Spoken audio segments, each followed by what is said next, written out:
Hello everybody, this is Taigu speaking.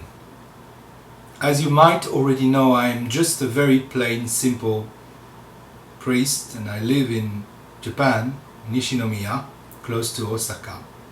I work in Japan, I sleep in Japan, and I don't study Zen in Japan because I just practice my own way in my little room. And sometimes I go begging. That's all I do. Plus lots of work. Life is very hectic here. Anyway, I wanted to share a few thoughts about what is the core practice of our tradition. That is to say, just sitting Zen, Zazen. And the reason why I want to share a few things, because when I started sitting, I was instructed very carefully how to sit, how to put my legs, how to put my buttocks, how to just straighten my back, how to put my chin in. It was very intense sitting, and for years I've been sitting like that. Of course, through years I created really bad habits and a lot of pain and discomfort. And sometimes I bump on the internet on instructions as like just focus on the tanden, focus on the hara, just follow the breath, or just focus on exhaling, or count your breath. All these things are activities that can be very, very helpful. But at the same time, I don't think they really express the Shikantaza, which is the core of Dogen's teaching. The core of Dogen's teaching is to allow sitting to sit. The core of Dogen's teaching is not to interfere with the natural response of the body. So basically we try to eliminate toys. We're not toying with anything. We're not trying to manipulate the sitting.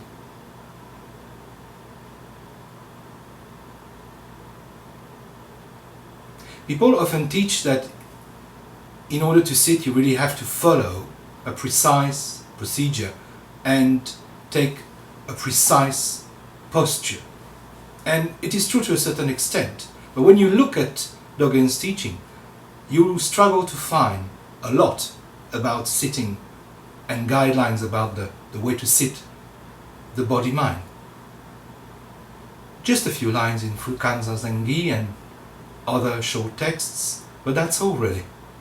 Why is that? One of the reasons I think is that Dogen was a craftsman. He was not making statues out of clay, wood, stone. He was carving statues, he was carving Buddhas, living Buddhas, in blood, flesh, bones and marrow. He was just helping people to sit and instructing them directly. How? Well, they used to sit with him. Any craftsman in any art form would do the same. Practice in front of the student, and the student would get it. Understand it for himself without having to express the thing in too many words.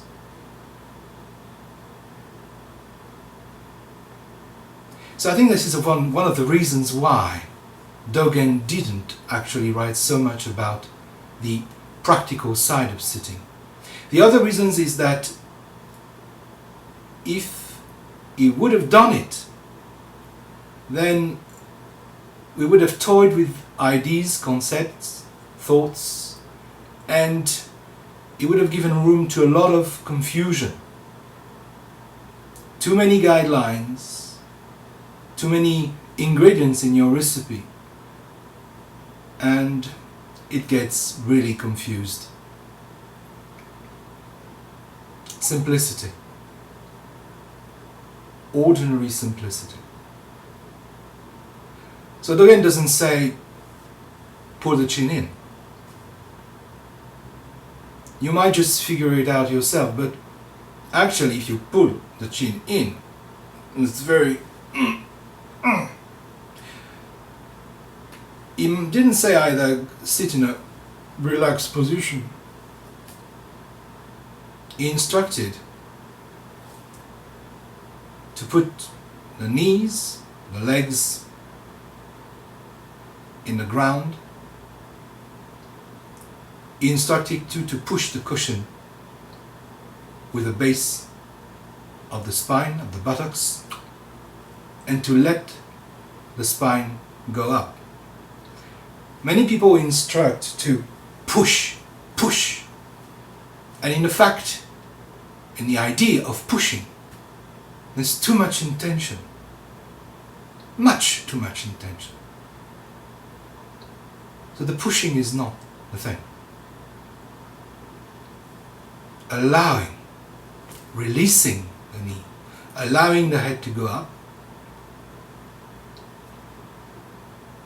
and shoulders would fall down, the hands would come to a natural mudra, and too many people have a tense way of putting their hands together. Remember, you should have your hands together as if you hold a butterfly, something very, very light. Hands could be just separated very easily. Nothing stuck. Everything's flowing in a sitting. And there's room for exploration. Your body changes every day. So does your sitting. Every day is different. Now in that body-mind sitting, thoughts would pop and vanish unless you feed them, unless you follow them. So the instructions often it's like gazing at the blue skies with lots of white clouds roaming around and passing by. And what you do is you neither push them away or attract them, you let them go. They come and go. So no judgment, no this is good, this is bad, good thought, bad thought, holy thought, lay thought, Buddhist thought.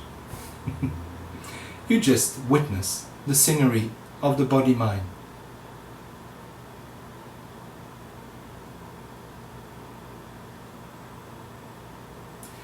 This sitting is the essence, is the core of our practice.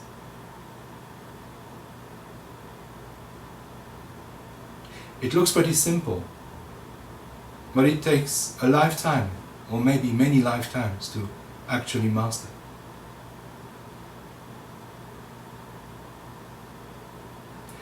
But wherever we are in that sitting, it is perfect already. It is complete. Nothing is lacking.